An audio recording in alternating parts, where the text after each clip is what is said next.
Start. മക്കളെ, ഇന്ന് നമുക്ക് ഒരു ക്വസ്റ്റ്യൻ പരിചയപ്പെടാം. നാളെയാണ് നിങ്ങളുടെ എക്സാം. 7ാം ക്ലാസ്സിൻ്റെ ഹിന്ദി എക്സാമാണ് നാളെ. അതിന് ഏകദേശം ചോദിക്കാൻ സാധ്യതയുള്ള എല്ലാ ക്വസ്റ്റ്യനും ഇതിൽ പറയുന്നുണ്ട്. നിർബന്ധമായിട്ടും കാണുക, കണ്ട് പഠിക്കുക, എങ്ങനെയാണ് ചെയ്യേണ്ടത് എന്ന വിശദമായ രൂപം ഇതിലൂടെ നിങ്ങൾക്ക് പറഞ്ഞു തരുന്നതാണ്. നോക്കാം ഫസ്റ്റ് ആക്ടിവിറ്റി എന്താണെന്ന്. ഗണ്ട് പഠയും പ്രശ്നമൊക്കെ ഉത്തർ ലിഖിയും എന്നാണ്. ആദ്യം തന്നെ നിങ്ങൾക്ക് തന്നിരിക്കുന്ന സൂചന വായിക്കുക. അതിനുശേഷം താഴെ തന്നിരിക്കുന്ന ക്വസ്റ്റ്യൻ ആൻസർ എഴുതാനാണ് പറഞ്ഞിരിക്കുന്നത്. अरुण और वरुण जंगल से गुजर रहे थे. अचानक एक भालू आ गया. अरुण तुरंत पेड़ पर चढ़ गया. वरुण ने जमीन पर लेटकर सांस रोक ली. भालू ने उसे सूंघा और चला गया. पेड़ से उतरकर अरुण ने पूछा, भालू ने तुम्हारे कान में क्या कहा? वरुण ने जवाब दिया, सच्चा दोस्त कभी अकेला न छोड़ता. അരുൺ ആർ വരുൺ കഹാം സേ ഗുസർ രഹേ എന്നാണ് ചോദ്യം. നമുക്ക് ഈ തന്നിരിക്കുന്ന സൂചനയിലേക്ക് തന്നെ നോക്കാം. അരുൺ ആർ വരുൺ ജംഗൾ അല്ലേ, ജംഗിളാണ് അതിൻ്റെ ആൻസർ, ജംഗിൾ സേ. അടുത്തത് അചാനക് കോൻ ആ ഗയാ. പെട്ടെന്ന് അവിടേക്ക് വന്നത് ആരായിരുന്നു? അചാനക് ബാലു. കണ്ടോ, ബാലു ആണ്. എന്താണ് ആൻസർ? ബാലു. അചാനക് ബാലു ആ ഗയാ. बालू को देखकर किसने पेड़ पर चढ़ गया. ബാലുവിനെ കണ്ടിട്ട് മരത്തിൽ കയറിയത് ആരാണ് എന്നാണ് ചോദിച്ചത്. ബാലുവിനെ സൂങ്ക അരുൺ തുരന്ത് പേട് പർ ചढ़ गया അല്ലെ, ആരാണ് കയറിയത്? അരുൺ ആണ്, അരുൺ. അപ്പോൾ ഇതിൻ്റെ ആൻസർ എന്താണ്? അരുൺ, മരത്തിൽ കയറിയത്. ബാലു കോ ദേക്കർ വരുൺ നെ ക്യാ കിയാ. വരുൺ എന്താണ് ചെയ്തത്? വരുൺ നെ ജമീൻ പർ ലേട്കർ സാസ് രോക്ക് ലി അല്ലേ. അപ്പം നമുക്കിവിടേക്ക് നോക്കാം. സെമീൻ പർ ലേട്ട. വരുൺ എന്താ ചെയ്തത്? സെമീൻ പർ ലേട്ട. അതാണ് അതിൻ്റെ ആൻസർ. പേട് പർ ചട എന്നല്ല, ഗർ ചല ചിപ്പ് ഗയ അതൊന്നുമല്ല. എന്താണ്? സെമീൻ പർ ലേട്ട. സഹി പ്രസ്താവ് ചുൻകർ ലിഖേം. ഇതിൽ ശരിയായിട്ടുള്ളത് എഴുതാനാണ് പറഞ്ഞത്. സച്ചാ ദോസ്ത് അകേല ചോടുത്താ ഹേ. അങ്ങനെയാണോ ഇതിൽ പറഞ്ഞത്? നിങ്ങൾക്ക് ഇവിടെ പറഞ്ഞ സെന്റൻസിലേക്ക് നോക്കുക. സച്ചാ ദോസ്ത് കബി അകേല ന ചോടുത്താ എന്നാണ് പറഞ്ഞത് അല്ലേ. അപ്പം ഇത് ശരിയല്ല, ഇത് ശരിയല്ല. സച്ചാ ദോസ്ത് അകേല ന ചോടുത്താ ഹേ, അതാണ് ശരി അല്ലേ. സച്ചാ ദോസ്ത് കബി അകേല ന ചോടുത്താ. നഹീം ചോടുത്താ എന്നാണ് പറഞ്ഞത്. സച്ചാ ദോസ്ത് രൂട്ത്താ ഹേ അല്ല, സച്ചാ ദോസ്ത് ധോക്കാ ദേത്താ ഹേ ഒന്നുമല്ല. ഏതാണ് ശരി? സച്ചാ ദോസ്ത് അകേല ന ചോടുത്താ ഹേ, അതാണ് ശരിയായിട്ടുള്ളത്. ഇനി അടുത്ത് നോക്കാം. രണ്ടാമത്തെ ആക്ടിവിറ്റിയാണ്. GUPS പറവൂർ 26 ഫെബ്രുവരി 2025 ജന്നത്ത് കെ ബच्चे ഉദ്ഘാടക പഞ്ചായത്ത് അധ്യക്ഷ സുബഹ 10 बजे സിനിമ പ്രദർശനി. ജന്നത്ത് കെ ബच्चे സിനിമ പ്രദർശനി കാ ഉദ്ഘാടൻ കോൻ കരേഗ. എന്താണ് ചോദ്യം? ജന്നത്ത് കെ ബच्चे സിനിമ പ്രദർശനിയുടെ ഉദ്ഘാടനം ആരാണ് ചെയ്യുന്നത് എന്നാണ് ചോദ്യം. ഇത് നോക്കിയിട്ടാണ് നിങ്ങൾ ഉത്തരം എഴുതേണ്ടത്. ആരാണ് ജന്നത്ത് കെ ബच्चेന്റെ ഉദ്ഘാടക് എന്നാ പറഞ്ഞത്? ഉദ്ഘാടക പഞ്ചായത്ത് അധ്യക്ഷ അല്ലേ. അപ്പോൾ ഇതിൻ്റെ ആൻസർ എന്താണ്? പഞ്ചായത്ത് അധ്യക്ഷ. सूचनाओं के आधार पर सिनेमा प्रदर्शनी का उद्घाटन संबंधी ഉദ്ഘോഷണ തയ്യാർ കരീം. ഇവിടെ തന്നത് പോസ്റ്ററാണ് അല്ലേ. ഈ പോസ്റ്റർ നമ്മൾ എന്താക്കി മാറ്റണം? ഉദ്ഘോഷണയാക്കി മാറ്റണം. വളരെ സിമ്പിളായിട്ട് ചെയ്യാൻ പറ്റിയൊരു ക്വസ്റ്റ്യൻ ആണിത്. ഉദ്ഘോഷണം എഴുതുമ്പോൾ അതിനങ്ങനെ ഒരു പാരഗ്രാഫ് പോലെ എഴുതണം എന്നേ ഉള്ളൂ. അതായത് പ്യാരേ ബച്ചോം എന്ന് തുടങ്ങിയിട്ടാണ് നമ്മൾ എഴുതുക. ഇതിലുള്ള കാര്യങ്ങളൊക്കെ തന്നെയാണ് എടുക്കുക. പ്യാരേ ബച്ചോം ധ്യാൻ ദീജിയേ എന്ന് നിങ്ങൾ എഴുതി കൊടുക്കണം. പിന്നെ പ്യാരേ ബച്ചോം ധ്യാൻ ദീജിയേ GUPS പറവൂർ 26 फरवरी 2025 GUPS പറവൂർ में जन्नत के बच्चे सिनेमा प्रदर्शन होने वाला है. पंचायत अध्यक्ष उद्घाटन करूंगा.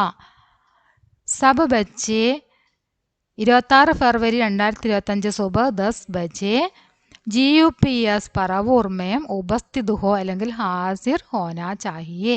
എഴുതിയിട്ടുണ്ട്, കാണിക്കാം. പ്യാരെ ബച്ചോ ധ്യാൻ ദീജിയെ GUPS പറവൂർമയും 26 ഫെബ്രുവരി 2025 जन्नत के बच्चे सिनेमा प्रदर्शनी होने वाला है. पंचायत अध्यक्ष उद्घाटन करूंगा. सभी छात्र सुबह 10 बजे GUPS പറവൂർ में हाजिर होना चाहिए. മനസ്സിലായോ? നിങ്ങൾക്ക് തന്നിട്ടുള്ള പോസ്റ്ററിലുള്ള കാര്യങ്ങൾ മാത്രമാണ് അവിടെ എഴുതിയത് അല്ലേ? അപ്പം നിങ്ങൾ ഈ പോസ്റ്റർ അതുപോലെ തന്നെ എഴുതിയിട്ടുള്ള നമ്മുടെ ഉദ്ഘോഷണയെ രണ്ടും കൂടെ ഒന്ന് സാമ്യപ്പെടുത്തിയിട്ട് വായിച്ചു നോക്കുക. രണ്ടും കൂടെ നിങ്ങൾ നോക്കുക. ആ സമയത്ത് നിങ്ങൾക്ക് എങ്ങനെയാണ് അത് ചെയ്യേണ്ടത് എന്ന ഐഡിയ നിങ്ങൾക്ക് കിട്ടും. ഇനി അടുത്തത് നോക്കാം. മൂന്നാമത്തെ ആക്ടിവിറ്റിയാണ്. नए वर्ष में नई फसल के ढेर अन्न का लग जाता है.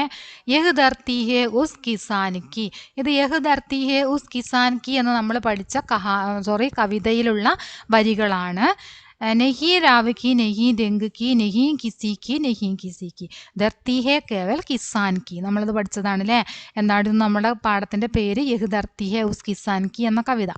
അപ്പൊ അതിൽ താഴെ തന്നിരിക്കുന്ന ക്വസ്റ്റ്യൻ, രാജ കെ ലിയെ സമാൻ അർത്ഥ വാലെ ശബ്ദ കവിതാസെ ചുൻകർ ലിഖിയെ എന്നാണ് പറഞ്ഞിരിക്കുന്നത്. രാജ എന്നതിന് അതേ അർത്ഥം വരുന്ന പദം എഴുതാനാണ് പറഞ്ഞത്. എന്താണ് രാജ എന്നത്? രാവ് അല്ലേ? രാവ്. രാജ, രാവ്. ആ രംഗ് നമ്മൾ പഠിച്ചാൽ നെഹി രാവ് കി നെഹി രംഗ് കി. അപ്പം എന്താണ്? രാവ് ആണ് രാജ. കവിതാംശക്ക് ആശയിലേക്ക്. അടുത്തത് എന്താണ്?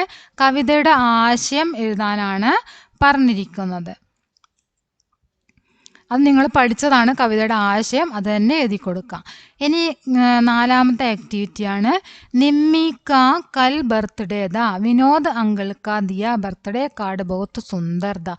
उस पर लिखा था तुम जियो हजारों साल, साल के दिन हो 50,000. ये कैसी कविता हुई? ये नाना के पास दौड़ी.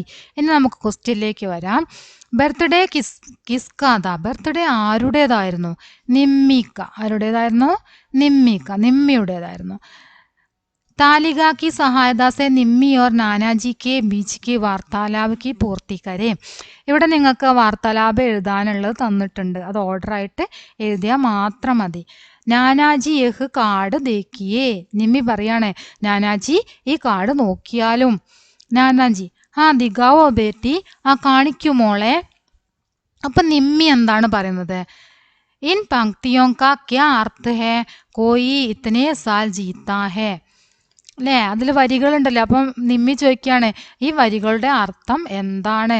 ആരെങ്കിലും ഇത്രയും വർഷം ജീവിക്കുമോ എന്ന് ചോദിക്കുകയാണ്. അപ്പം പിതാജി നാനാജി എന്താ പറയുന്നത്? നെഹീം ബേട്ടി യഹ് ഏക്ക് ദുവാ ഹേ.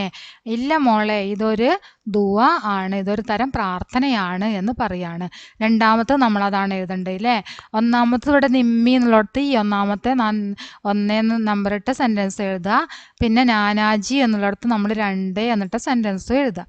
ഇനി മൂന്നാമത്തത് നിമ്മി വീണ്ടും എന്താ പറയുന്നത്?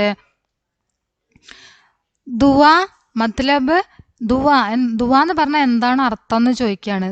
നാനാജി ഇവിടെ പറഞ്ഞല്ലോ നെഹീം ബേട്ടിയേക്ക് ദുവാഹേ എന്ന് പറഞ്ഞില്ലേ? അപ്പോൾ ദുവാ എന്ന് പറഞ്ഞാൽ എന്താണ് അർത്ഥം എന്നാണ് നിമ്മി ചോദിക്കുന്നത്. അത് മൂന്നാമത്തത് എഴുതുക. നാലാമത്തത് എന്താണ്? നാനാജി എന്താ പറയുന്നത്? നാനാജി പറയാണ് മത്ലബ് ഹേ ഹം ഐസാ കാം കരേ കി ദുനിയ ഹമേശ യാദ് രഹേം. ഇതാണ് നാലാമത്തെ സെൻറ്റൻസ് ആയിട്ട് വരുന്നത്. ഓക്കെ, ഇത് നാലാമത്തെ സെൻറ്റൻസ്. അപ്പം നിങ്ങളിവിടെ തന്നതിനനുസരിച്ചിട്ട് അർത്ഥം മനസ്സിലാക്കിയിട്ട് എഴുതുക. അതാണ് നിങ്ങൾക്ക് ഇങ്ങനെ തന്നാൽ സിമ്പിളായിട്ട് ചെയ്യാൻ പറ്റും കേട്ടോ. ഇനി അടുത്തത് നോക്കാം. അഞ്ചാമത്തെ ആക്ടിവിറ്റിയാണ്. धरती में प्रेम सबसे ताकतवर मूल्य है. यही इंसान की भीतर समर्पण ला सकता है और यही अतिरिक्त पाने के लालच उसके लिए एक दूसरे पर हमले, एक दूसरे पर अविश्वास और हिंसा सबके खत्म कर सकता है. इस धरती को प्रेम के सिवा और कुछ नहीं बचा सकता. मानव के लिए गद्य ഖണ്ഡ് മേ ദിയെ ശബ്ദ കോൻസാ ഹെ. ഈ ഗദ്യഖണ്ഡ് തന്നിരിക്കുന്ന മാനവ് എന്നതിൻ്റെ അർത്ഥം വരുന്ന പദം ഏതാണ് എന്നാണ് ചോദിച്ചിരിക്കുന്നത്. മാനവിന് ഏതാണ്? ഇൻസാൻ. ഇൻസാൻ പറഞ്ഞാലാണ് മാനവ്, മനുഷ്യൻ എന്നത്. അപ്പോൾ അതിൻ്റെ ആൻസറാണ് ഇൻസാൻ. അടുത്തത് പ്രേമക്ക് സിവ ആർ കുച്ച് നെഹീം ഇസ് പ്രസ്താവ് പർ ലഘു ലേഖ് തയ്യാർ കരേം.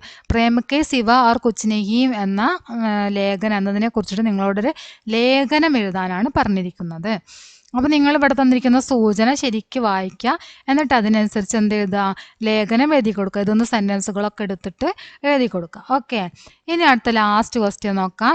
ഗതിവിധി 6ാമത്തെ ആക്ടിവിറ്റിയാണ്. ഈ ചിത്രം നോക്കിയിട്ട് അതിനനുസരിച്ച് താഴെയുള്ള സെൻറ്റൻസ് അതാത് സ്ഥാനങ്ങളിലേക്ക് നിങ്ങൾ ഫില്ല് ചെയ്യാണ് വേണ്ടത്. അപ്പോൾ നമുക്ക് നോക്കാം. ഒന്നാമത്തെ സെൻറ്റൻസ് എന്താണ്? അതിനി ചോട്ടെ ബച്ചേക്കോ പീച്ചേ സെ ധക്കേൽക്കർ ഡിവൈഡർ പാർ കർനെ കി സഹായത കർത്തി ഹെ.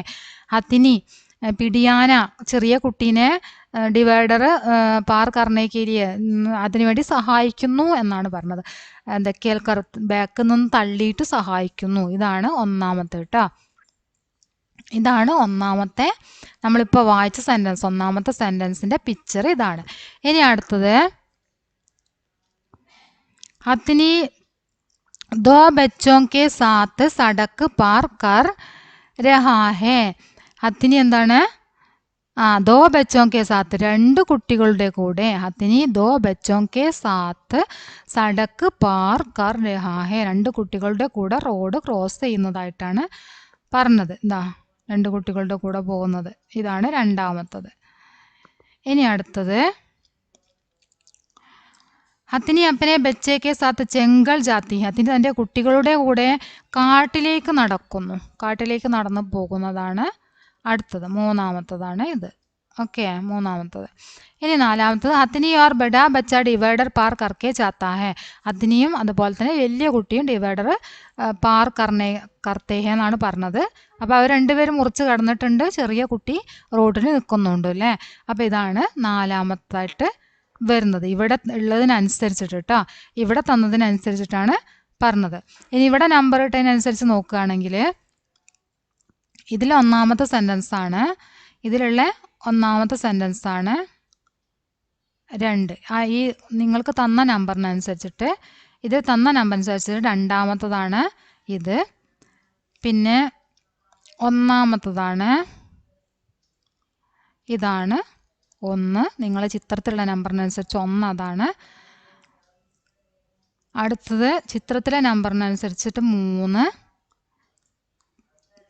ഇതാണ്.